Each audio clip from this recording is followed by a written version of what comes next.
فإن علمتموهن مؤمنات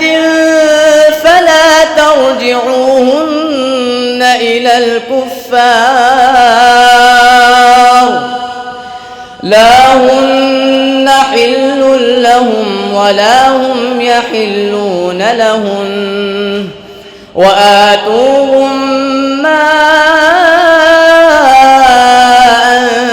أنفقوا ولا جناح عليكم أن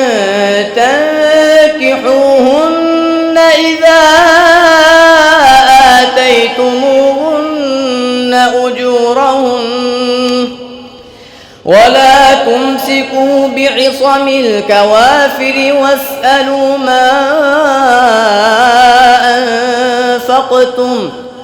وليسألوا ما أنفقوا